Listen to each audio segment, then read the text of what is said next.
What's up, guys, and welcome to LP Tremors, where we talk all things violent horror. Once again, Peter Jones is in the house. How's it going, man? Tyler, how are you? Not too bad, man. Not too bad. We are on episode 10. Number 10. Episode 10 or X.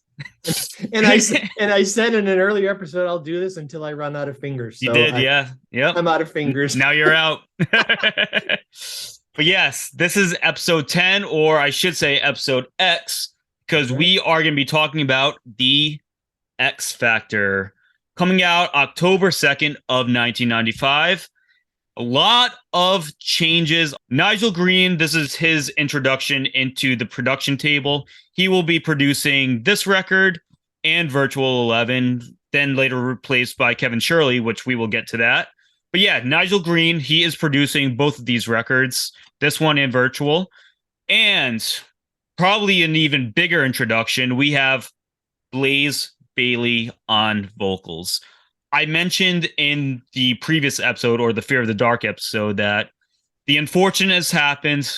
Bruce Dickinson, personally my favorite singer of all time, is out of the band temporarily. He will be joining us once again for 2000's Brave New World and up. But as of right now, Blaze Bayley is on vocals. Obviously he's going to be joining them once again on Virtual 11. So with that said, we have Blaze Bayley on vocals, Dave Murray, Janet Gers on guitar, and Steve Harris on bass, and Nico McBrain as drums, as usual. Two singles come off of this record. We have Man on the Edge and Lord of the Flies. This album is very, very mixed. You either love it or you hate it. So, Peter, I'm going to take it over to you. Great. Well, let me just fill in a couple more loose ends here. Sure. Clearly, as you mentioned, the departure of Martin Birch as well, who didn't just leave Iron Maiden, he retired completely. Yes. So that was an end of a very, very strong era. Yes. Not just with him, obviously, the list of bands is a who's who of great hard rock stuff. Oh, yeah. Yeah. This is the longest album of their catalog by far, clocking in at just under 71 minutes. Yep, 71 minutes.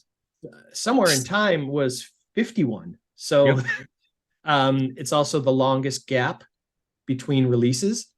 Yep. It's also the last album to feature the standard block lettering logo like you have on your shirt and on the cover. Yep. That disappears for a long time. Yep. And that cover was done by Hugh Smythe, or Sim, or however you pronounce his name. Obviously, super famous for doing the Rush covers. Yes. It's a very different looking Eddie. So that just fits in with everything else that's different. Why not have a completely different looking Eddie as well? Why not?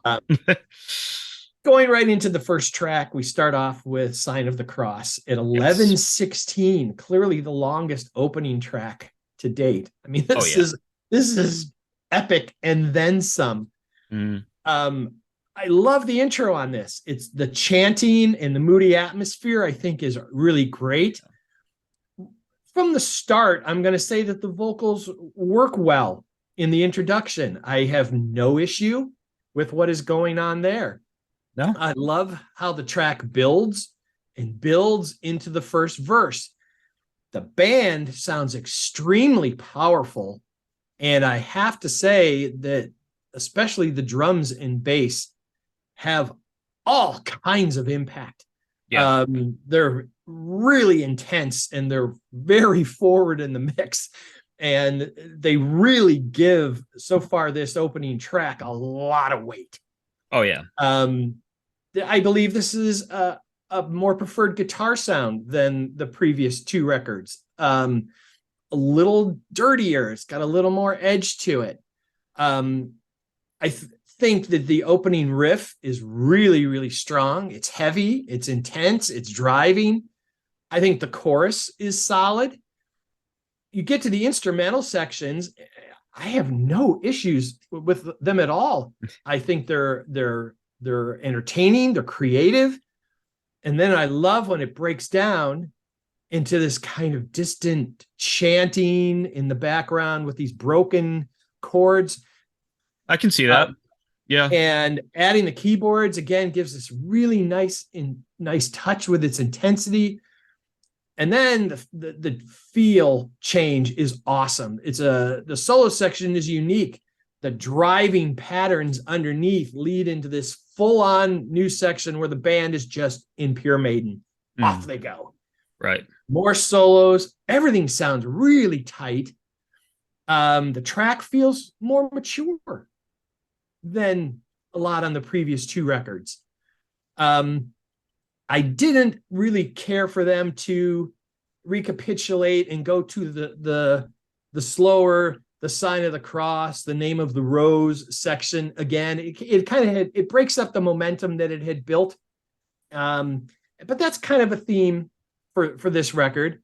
I enjoyed the return to the intro, though, with the very broken down, "Come to wash my sins away." I liked that.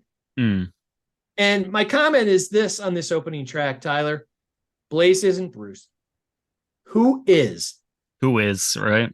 But I have to say, so far, I would rather hear this than what Bruce was delivering for the most part on the previous two records. Makes sense. It's what it is. He's a singer of his own quality and his own caliber, and to compare them beyond this afterwards is kind of a moot point to me. Yeah.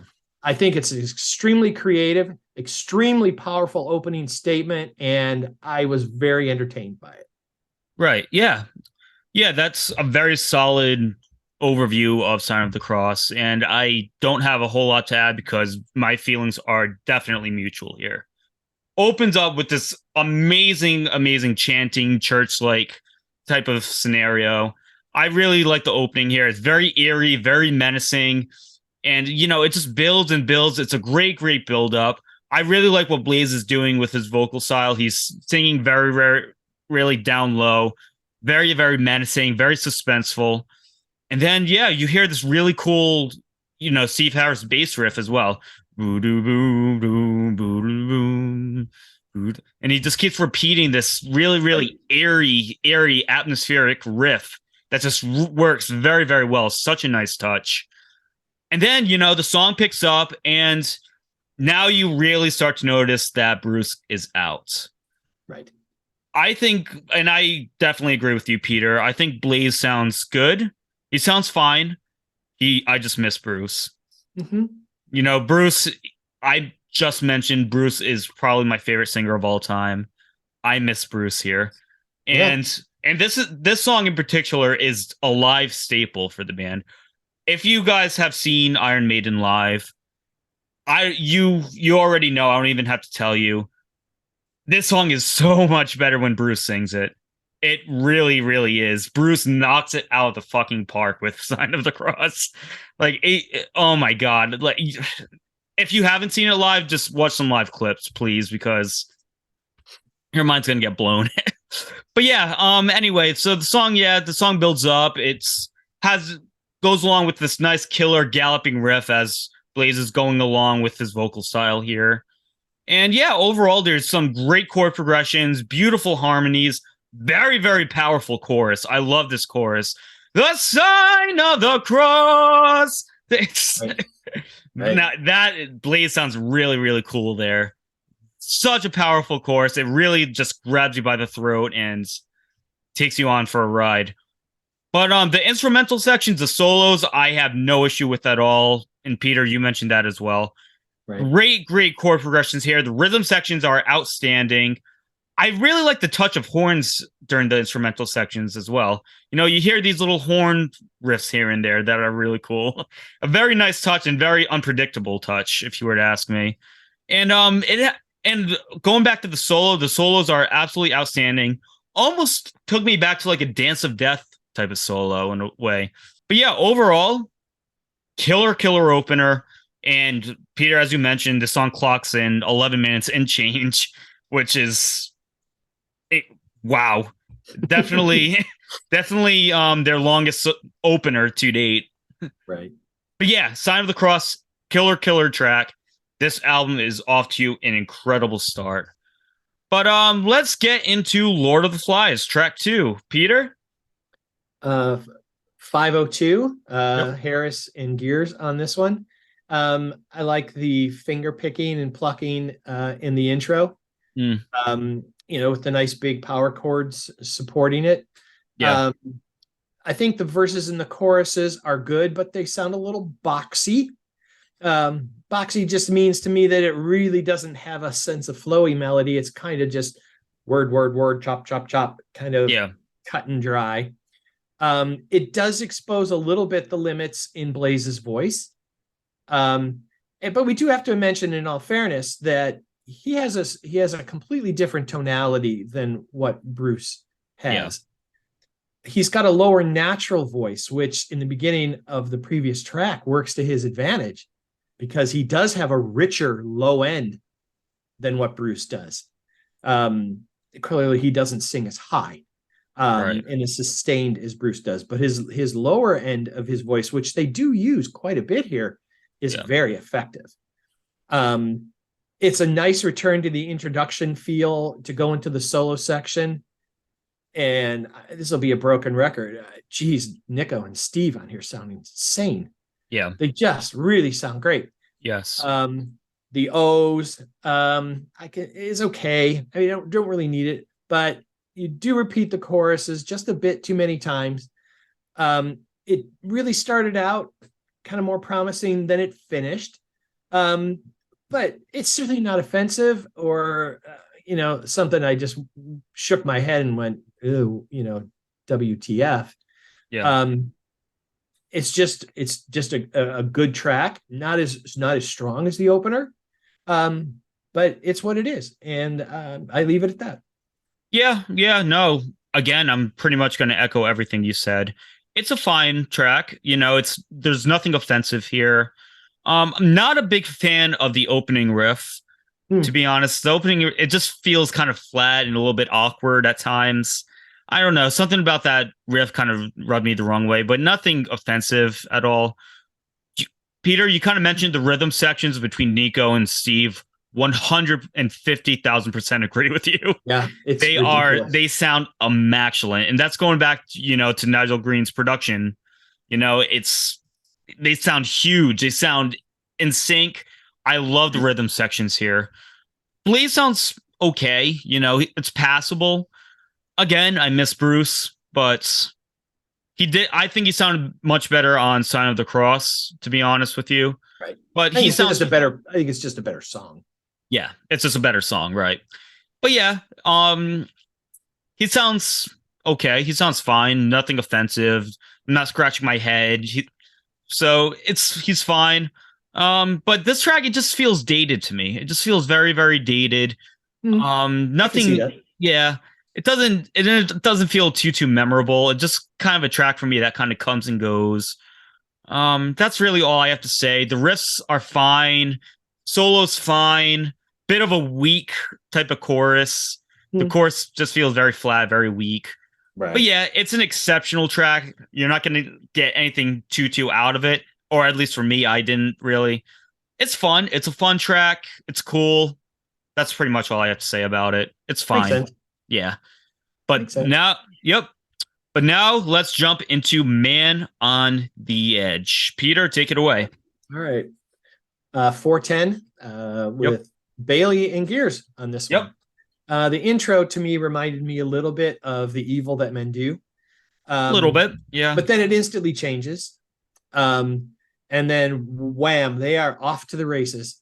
And this is a driving and intense riff for the verses. The chorus has all kinds of power. And I'm going to say that Blaze's delivery on this is very tight and very aggressive. His diction is great. He's just firing right along with him. He's not being left behind by the band. The solo section is great, and oh my gosh, the guitars are just chunking. Steve and Nico just holding the foundation, and yes, the chorus repeats too much. He says falling down 24 times. Yeah. But and this is, you can call me a hypocrite if you want. Some songs it's okay for me, others it's not. The reason this doesn't bother you as much is because it's tied into the riff that's under it and around it. When he goes falling down, falling down, and then it starts again. I'm like, I'm okay. It's okay. Right. The guitars are so good. And I love how clean and tight the ending is. Yeah. It's just boom. And I think it's one of their best overall tracks. And it might be my favorite since Seventh Son, the album Seventh Son. I really enjoyed this, despite the repetition of the chorus. But there's a lot of good elements to hold on to here, Tyler. And I enjoyed it for exactly what it was. And I like it. Again, Peter, I'm going to echo everything you said. This is my favorite song off the record. This track is awesome. I love this track to death. It's so heavy. It's so melodic. I love this track. And dare I bring back the P word? It's punk is back here. That riff, between that riff and Blaze's vocal delivery, the punk is back. And it really was, this track was a really nice callback to the debut. So every time I listen to Man on the Edge, I always think about that debut or Killers, because it has a lot of that punk element to it. Maybe subliminally, that's what's rattling around in my head.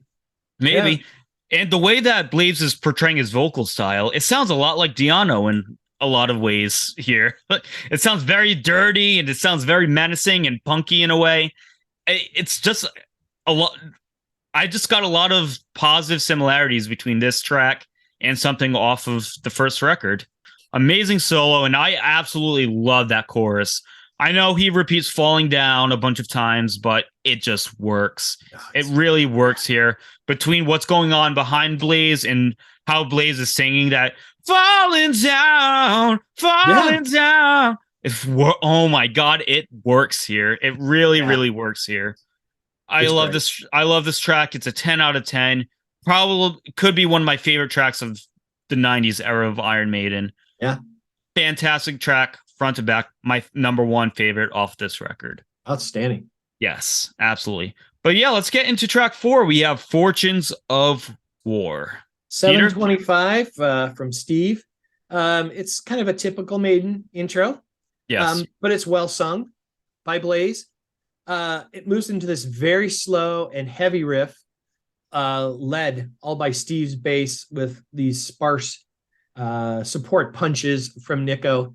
The guitar line is nice with great keyboard support. The groove is just demonstratively heavy. Yeah. And maybe the melody is a bit weak, but the backing track is strong. And again, in this case, we're going to use the example in reverse.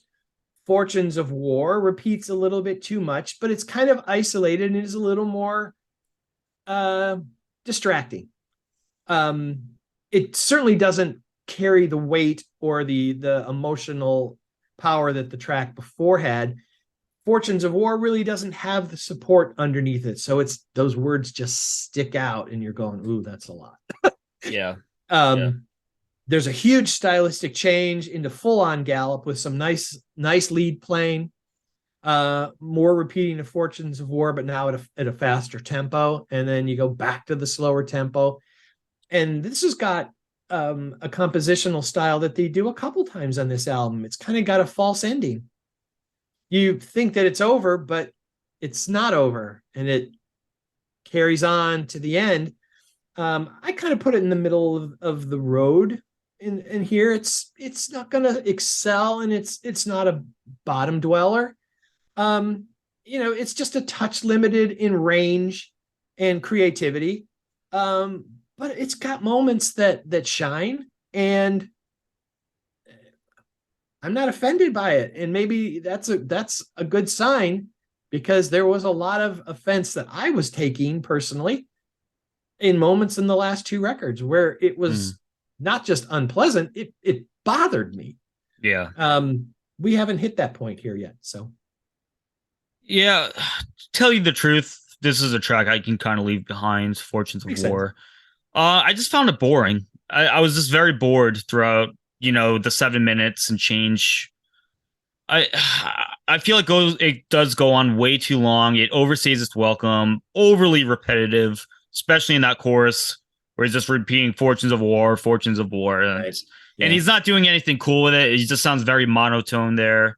Yeah, and you're probably being a little more direct and to the point. I was maybe being a little more diplomatic, but I think we're saying the same thing. We pretty much are, yeah. Yeah, he just sounds lifeless throughout this doesn't track. go anywhere. He doesn't go anywhere. He's not, he was really experimenting with tracks like Man on the Edge and Sign of the Cross. So he has the chops for this, but Fortunes of War, I just feel like he was just very monotoned and just blah. Like he wasn't doing anything cool with it. Nothing was catching my interest here. Solid lead sections throughout, nice rhythm sections. Just I hate that chorus. The chorus is just very throwaway, very repetitive. Gets very, very tedious as the track keeps going. It does. But yeah, lyrics are just very cheesy. They're just kind of meh. I don't know. There's not much I can really add here. And towards the end, he goes into those woes. Those got really, really old really quick. They got really fucking annoying. Skip. Yeah, I'm just like, this is just like, it's just getting way too much with the woes. And so yeah, this track is 7 minutes and change. It could have easily been to 4 minutes.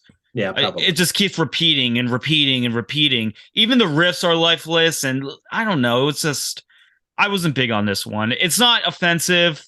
I'm not like wanting to grab my stereo system and hum it against the wall. Like, it's fine. It's whatever. It's just, I don't know. It just kind of left me meh. Fair enough. Yeah, so that's a little bit of Fortunes of War. There's not a whole lot else I can really add. It's just kind of a track that's just throw away for me. But let's go into track 5. Look for the Truth. Peter? 510, the trio of Bailey, Gears, and Harris. Nice arpeggiated guitar intro. Again, that's got kind of a throwback to the first two records. Yeah. It's a softer and lower range here with Blaze. It suits his voice well. It's a natural range for him. He's comfortable. Yeah. He shows strong vocal control. He can hold and sustain his notes a lot longer than you perceive that he can. Yeah. But he does get a bit pitchy in the upper ranges. He's often flat. And occasionally he's even maybe pushing just a touch sharp, which is actually not comfortable. Right. So he's a little bit off there. He doesn't have that real laser focus that Bruce has pitch wise. A lot of O's over a heavy riff. Verses kind of square. Not a strong melody. Drums just sound like they are 600 inches in diameter in a 4,000 square foot room that you could drop a pin and it goes boom. Yeah, they're just huge. They're huge. Yeah. The instrumental section is very strong, and again with more really tasty keyboard elements that are put in just at the right times. Some really tight riffing. Back to some more of the ooze, and again a bit disjointed from top to bottom. Not a fully realized composition. Elements that were nice, and even at 5:10 here, maybe 45 seconds to a minute too long. Wrap that up. Maybe not do as many ooze and make it a little tighter and cleaner composition, but. Again, there's some things in here that I can appreciate. And certainly as a drummer, I'm really enjoying what Nico's doing, and I'm having a blast listening to it. So yeah. Look for the Truth, man. Blaze loves those woes, man. He really loves those woes. And he's just got to fuck off with those. Like, they're just getting way too old. Like, 'cause it's just woes left and right. It's just becomes so predictable and just so tedious. I hate the woes. Like, just stop. Does it seem like a lazy excuse to not find something to actually write lyrically? 100%. 100%. It's like but this track overall, take the woes out of it and you have a fine track. It's Yeah. passable. It's I don't think it's doing anything too new per se. I agree with you with the verse. The verse seems very boxy, very almost robotic in a way. It just Mhm. doesn't have a lot of life to it. And then yeah, what else can I add? It's just kind of, and I hate the word filler, but I don't know what else I can really I don't know what else to say. It's just Filler kind of works. like, yeah, it's a track that kind of comes and goes for me, Yeah. and With the length kind of of this stays there. record, there's probably a couple of these that we could easily look at and say didn't need to be there. They need to be there. Yeah. Knock it down into the 60-minute section. Yeah. Doesn't have to be up in that close to 71. Right. You know, Right. you're Right. taking advantage, writing as much as they could, but sometimes you Exactly. don't need all of those. So Exactly. But yeah, overall, look for the truth. It's a fine track. It's fine. That's all I really can say. It's fine. right. It's just a lot of it is just watch, rinse, repeat. So it's going very, very repetitive. Kind of gonna be an ongoing thing throughout the rest of this record. Watch, Right. rinse, repeat. Watch, rinse, repeat. It's fine. But let's move on. We have track 6, The Aftermath. Peter, take Okay. it away. 620, Harris, Bailey, and Gears. The intro guitar part is very similar to Def Leppard's Fooling. It's actually in the same bloody key, too. A little bit, yeah. Play them back to back, and you'll be like, hmm. It's a real slow groove. Nico's drums, again, sound just enormous. But there's kind of a weak melody in the endless repetition of After the War. Um, Full style change, but it's almost all driven by drums. Yeah. The solo section of the top is okay. The second guitar part is nice. Blaze singing over it is okay. Um, Full tempo, another solo. Band is playing great. Returns to After the War, and that brings the track down. There's really not much more to say about it. It's probably one of those ones that they could have just left off. I agree with you. Yeah, this is definitely a track that can just kind of fuck off. It's like, first of all, it starts with another damn melodic open. This is getting old. Every single track starts off the same exact way. Just a melodic opening track, harmonizing guitar harmonies. Like, come on, do something new here. Another damn melodic opener. Jesus Christ. But then it goes on, and it's kind of like a doomy feel. Very the riff I found very, very awkward. Blaze sounds exceptional. The rhythm sections again are definitely back. I really like what Nico's and Steve are doing. The rhythm section, for a lot of these tracks, the rhythm section is what saves these tracks, Yes. because like the Nico is firing on all cylinders throughout the entirety of this record, and Steve. Both of them are just If this album intertwined. as a whole was poorly produced, we would be Oh, we would be shit out speaking of luck. very Yeah. differently about how a lot of these are impacting us. Yeah. Yeah. But again, it's wildly repetitive. He repeats After the War a bunch of times. It's like, Right. oh God, like kill me. And then solo is just very messy. It's barely even there. Again, I one thing I wrote down in my notes is just I'm bored. Yeah. It's just same riffs, same boring riffs, like awkward vocal style, overly cheesy lyrics. Just whatever. So yeah, that's a little bit of the aftermath. It's again a track that can be brushed right off. Okay. And now we have track 7. We have Judgment of Heaven. Peter? 510, Steve Harris. Here's where we jump the shark. I go, what am I listening to? Mm-hmm. And but here is exactly to the point I just made. This might be the best sounding horrible song I've ever heard. I love it. That's perfect. It's so beautifully recorded. Everything sounds so pristine, and I don't like a single note they're playing. I've never experienced that before. Yes. You know, the vocals are dreadful. They use that same syncopation that has been used overkill in Maiden's career. Oh my God, please. There are more rhythms in the world than that. Yep. The band is tight, but the guitars seem kind of wimpy. And not remotely the powerful entities I'm used to from Iron Maiden. There was finally a dual harmony part in here, of which is very sparse on this record. Yeah, right. Very, very few. Overall, not too bad. The vocals remain weak and are not enjoyable. So I'm going to just leave it at that. Yeah, this track can royally go fuck itself. I hate this track. Like, it's just, but you said it perfectly. Like, it's recorded so beautifully. Nigel Green really, really knocked it out of the park here. Like, he really, really killed it. But the song just sucks. Like, the rhythm sections are awful.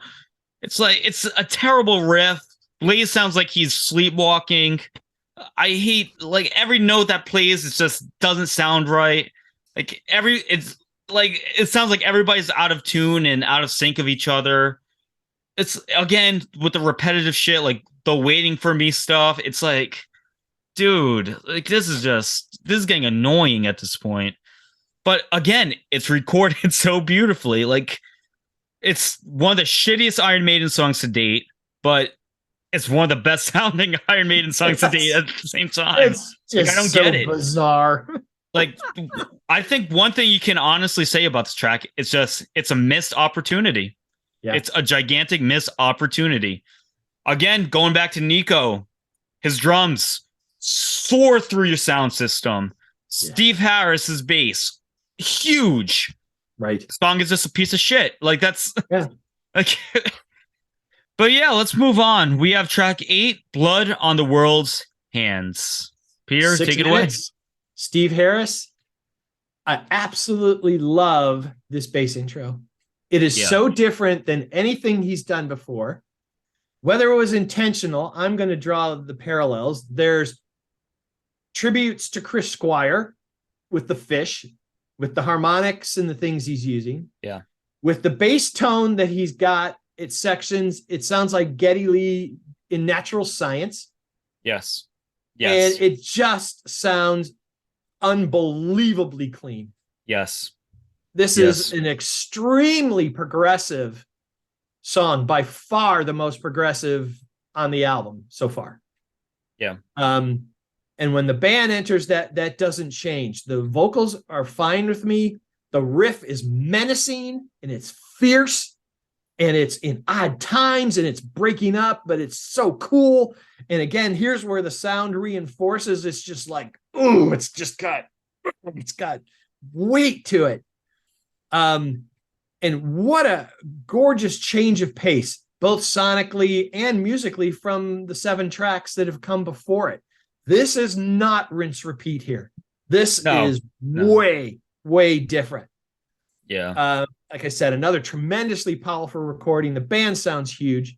Good solo section. The backing tracks are killer.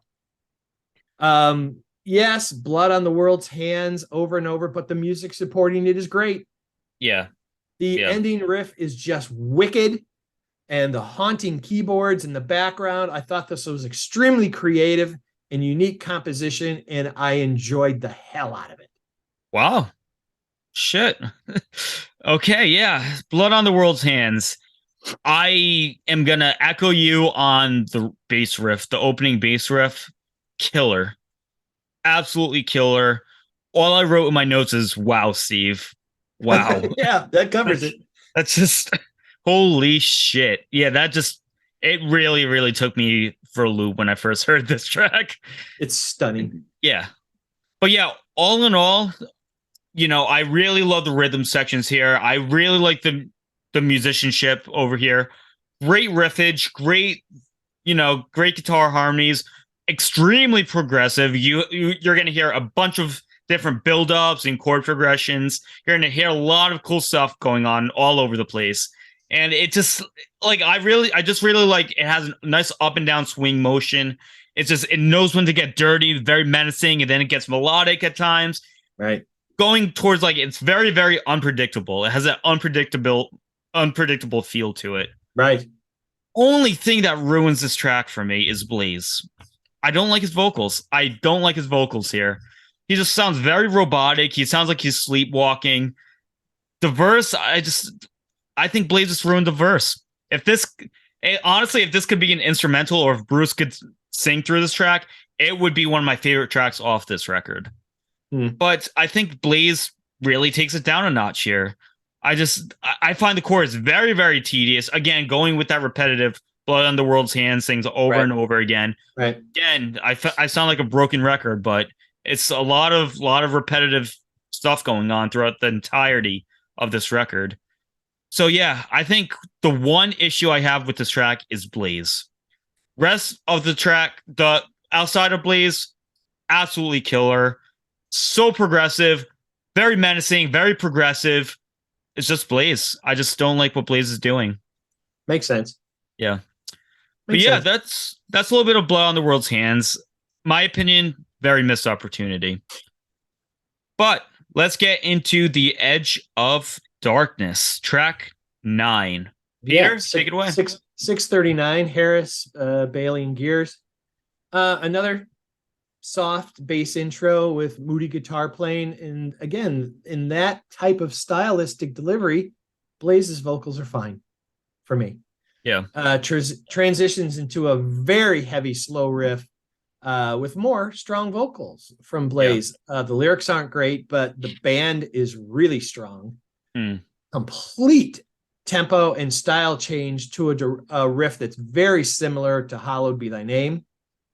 There's more Maiden galloping, and broken record. Steve and Nico are so far up in the mix, you can hear every single sweat on Harris's hands on the picking and the fretboard. It is just so clean. It's just insane. Yeah. More OOs. But I thought they were done well here. The solo section, this band is just on fire. Yeah. Not the best solo, but all of a sudden, out of nowhere, this dual lead explodes out of this. And I just went, yay! And then a follow-up on a very vintage sounding Dave Murray solo, which I've been waiting kind of 3 albums to get. And there it was. And it made me feel good. The solo section in here is probably maybe the best on the album, I think. They then slow it down and retard back to the opening tempo and return to the opening vocal style. I thought this was a strong song. I didn't have any problems with this. And I think it's one of the more standout tracks on the album. It's kind of got all the little elements that I'm okay with. And I thought it was good. Yeah. Another damn melodic opener. Jesus Christ. This is getting ridiculous. But yeah, it opens up with a nice melodic portion. That trend continues. Yeah. Yeah. Lots of records. Oh yeah. Yeah. This is definitely the start of it. But yeah, I mean, it's a good melodic opener, but it's just, if you listen to this album like front to back, it just gets old. It's every single track. It's like, oh yeah, the next song's probably gonna be another melodic opener. Oh, look at that. Yep. Next track. Yep. Over and over again. It just shit gets old after a while, man. Oh my God. Get more creative. But yeah, but after that melodic opener, it kicks things off with this nice like palm muted riff. Pretty cool. And then you hear that it's a nice clean rhythm section. Steve is doing this nice smooth bass line. Right. Really cool stuff. So it's starting off very, very nicely. Then Blaze starts kicking in, and Blaze sounds really good. I have to say, Blaze, the last couple of tracks, he's just sounded very robotic, very monotone to me. This track, he's kicking it back up a notch, and I really, really like it. It sounds great. But yeah, lyrics questionable. Solo bit messy. None of the lyrics stood out on this record to me. No, me either. None of them. Me either. Yeah, the lyrics were just kind of flat. Solo, I think the solo needs a little bit of work. This is probably one of the most uninspired solos throughout the entirety of this record, because I don't know, the solo just felt very mismatchy, very messy. I thought that way about the first half of the solo. Okay, yeah. I agreed with you completely there, but I did like how Dave took over after the dual harmony. Yeah. It does kick back into that, a signature Dave Murray-esque solo, which is cool. It definitely does save the day. I don't know, the solo just felt very messy to me. It just didn't work. Right. But I find the chorus very, very powerful, very menacing, and I don't know. This is a good track. Again, we're getting back to, this is good. We're getting back to it. I have no issues here. Just, and late in the album. Yeah, so late in the album, right? Exactly. Yeah, very unusual. Yeah, but yeah, I like it. I have no issues. Just only thing is the solo could use a little bit of work, but overall, this is a fine track. It's good. Right. It's good. But let's move on. We have track 10. We have 2 a.m. All right, 5:37. Bailey, Gears, and Harris. Another slow and acoustic opening. The individual lead line is very Maiden-like. It's got reminiscence of earlier records. Vocals are nice and control, and they're okay. Into a heavy riff. That's not treading any new ground here. We've been over this. The band sounds great, but the solo section is slow, but the backing tracks are nice. It says it's just an all right song, and I don't even need more than that. It's just an all right song. Yeah. So opening back up with a melodic intro once again. Jesus fucking Christ! Like, this is getting ridiculous. But it's a nice acoustic opener. It is a nice way to open up the track. Really just a nice, smooth acoustic type of riff. It's nice. It's a very nice melody to it. Lyrics, questionable. It's just, you sound like Blazes kind of sound like a whiny teenage girl in this track, to be honest. But he does sound good. I will have to say, Blaze's vocals here sound pretty top notch. I have no issues with his vocals. Just the lyrics need some work. Right. During the verses, when the song actually starts to pick up, it's just kind of typical Maiden, like typical galloping riffs, and that's pretty much all I have to say about the rest. They're just kind of whatever. Right. But yeah, overall nice harmonies. It is a very clean solo, I should say. It's very they're not going for speed here. They're just kind of going for just a nice melodic feel. Not doing anything crazy here, just going through the motions, and it's fine. It works out just fine. And I think, and Peter, you kind of mentioned it a little bit, the rhythm section is kind of what saves the solo. Like, kind of what's going on behind the lead is very, very nice. And a very, very nice touch. And so overall, I actually really do thoroughly enjoy this track. And it's just a nice, smooth, I don't know if I would call this track a ballad per se, but it treads. It treads. It treads. That's a good way to put it.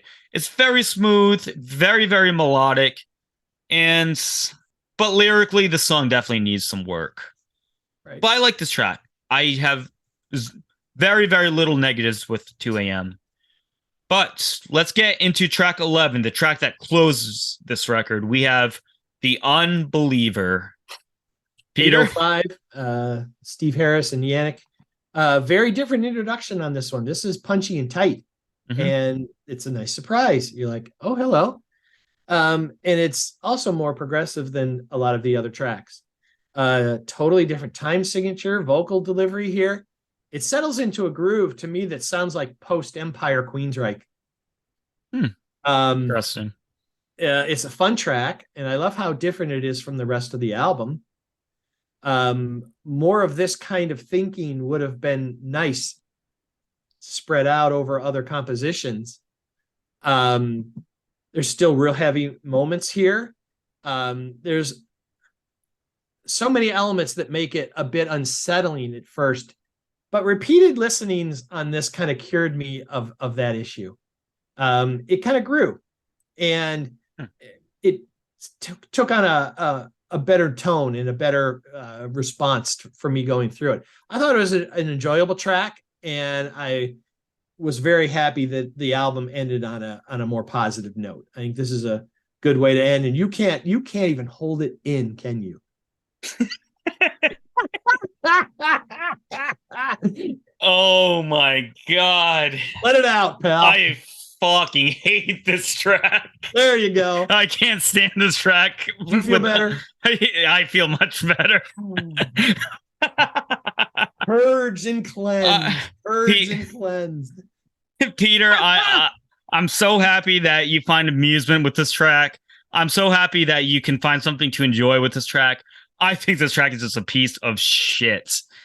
I will say the riff is cool. It opens up with a really nice tight riff, and definitely not going for that, melodic opener once again. It's going off with it starts off with a killer riff, and then it's interesting way to build up. You have these nice little pinch harmonics going up and down the neck. I thought that was really cool. Then this track takes a gigantic nosedive when Blaze opens up his fucking mouth. All I wrote in my notes was Mother Russia 2.0. Well, there you go. It has like this very like pirate feel, and like I'm like during the like how I hate this track. Like this track this track, I'll give it this. Like it starts off with that cool riff, has a couple of good ideas, but in execution, I think they just destroyed it. They butchered it. And it's not my least favorite track. I will give that to Judgment of Heaven, but this track is a very close second. It has some elements maybe here and there that I enjoy, going more into the track. Has some cool chord progressions, some progressive elements, some atmospheric tones, but this track is just a pile of shit to me. I just found this incredibly annoying, so tedious, and another thing I wrote down in my notes is, yeah, I'm done. You're done. Good thing the album's over. Jesus Christ, yeah. But I'm glad you found something to like. My big caveat, though, Tyler, was the fact that I said there's so many elements in here that were unsettling. But I have to say that in our period between episodes, I listened to this whole record almost a couple dozen times intensely. Yeah. And some parts started to grow on me a bit. That maybe would have been different with a shorter listening for me if I'd have just taken it at its face value right in the front and hadn't really just given it a chance to kind of evolve naturally. It doesn't mean that, it's great or anything else, but it does experience a little bit differently. But no, well, that makes sense. I mean, it's okay. We had to have a track like that. We had to have something, right? Yeah. But yeah, that is our full review of the X Factor. Very, very mismatchy. It's a very, very mixed bag. Some cool elements, some strong standouts, but overall, this record is just very mixed. So with that being said, Peter, want to share your track list ranking and your overall rating of this record? Yeah, if I can just take a second just to give a quick couple closing thoughts. Sure, yeah. One of the things is that when we look at this versus the two previous records, and you say, well, the Bruce last two versus the Blaze first one, I have a tendency to look at them and say, with my disappointment in the previous two is probably a lot stronger and more poignant than whatever I feel or don't feel about this record, because I think they should have known better. They were a much more mature band. They had been together for a long, long time. And for them, in my opinion, to just completely walk off the cliff is really hard to take. Yeah. I listened to this, and it's a darker album. And I appreciated that. We've said it before. The recording is stunning. Maybe the best sounding bass and drums on any record that they've done so far. I can probably agree with you. Yeah. It's more progressive than the previous two. It has moments of good adventure and creativity. And in speaking about Blaze, was Blaze probably the best choice? Probably not. No, I don't think so. Hindsight and everything tells us that, especially when he's asked to cover Bruce songs. Right. The limitations become instantly apparent, and we see that he's not that caliber of a singer. But in this context, for this record, I am okay. Yeah. And there are spots that you go, it certainly would be better if, but there is no better if because he's not there. Right. And I should. No, go Yeah. ahead. I'm sorry. Yeah, I should mention that I agree with you that Blaze is not a good choice for this band. However, that doesn't make him a bad singer either. No, it doesn't. He had some very, very big shoes to fill. He had huge shoes to fill. And I have to give him credit where credit's due. I think he did a decent enough job. I just didn't think he was the right guy for the job. You know, but Blaze, he's a great singer. You know, if you listen to Wolfsbane, you know, the stuff he did with Wolfsbane, a lot of killer stuff there. And, you know, he did a bunch of other solo projects, you know, and, you know, post Iron Maiden that actually sound really good. I just think his voice just didn't work for the band. And I think the songwriting didn't, you know, intertwine with each other with Blaze singing, you know? Well, and you can hear live stuff, him post Maiden. Yeah. And he has entertained and performed some of the Di'Anno stuff. And I found that to be much more authentic. I agree. Yeah. Bruce just is not in his wheelhouse, and they're just not copacetic. Yeah. Do my rankings. Yeah. Opening track, I'm gonna go with Man on the Edge.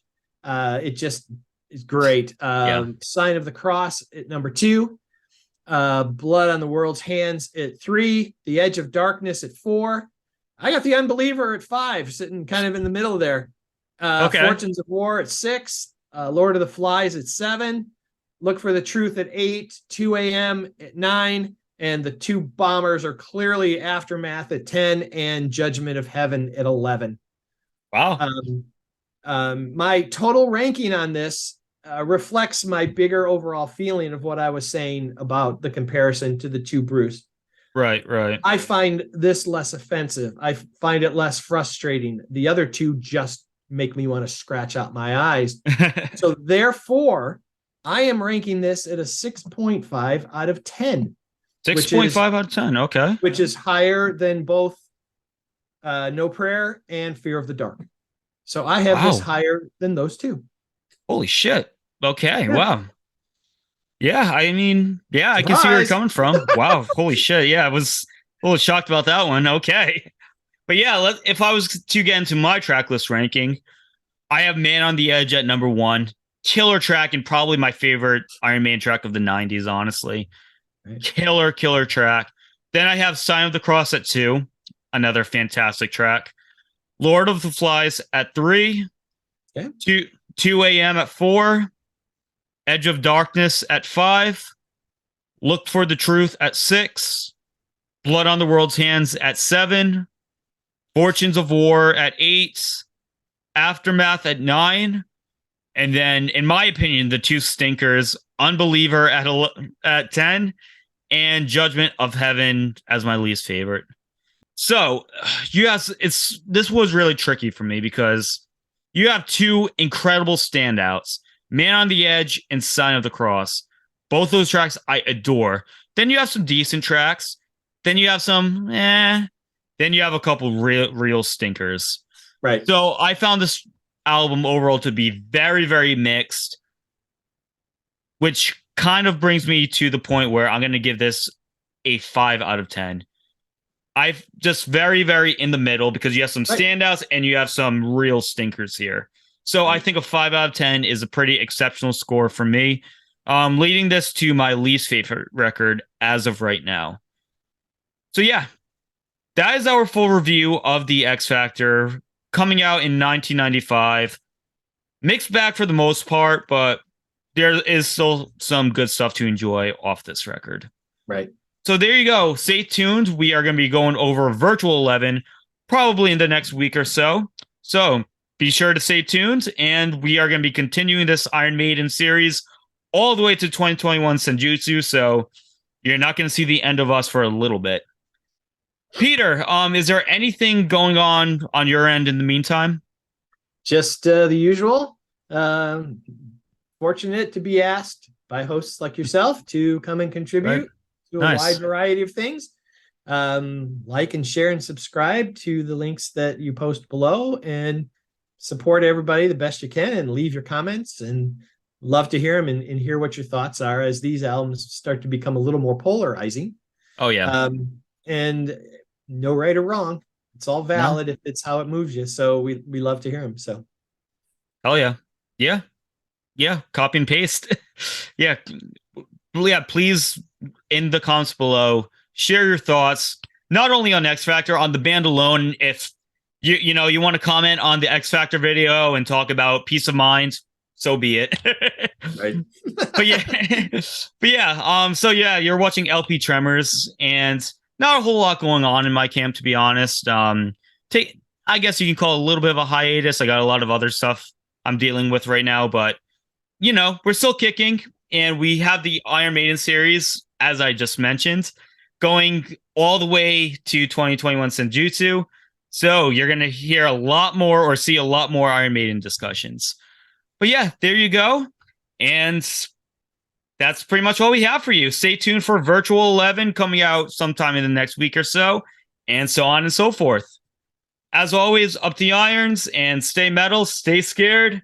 Bye, guys.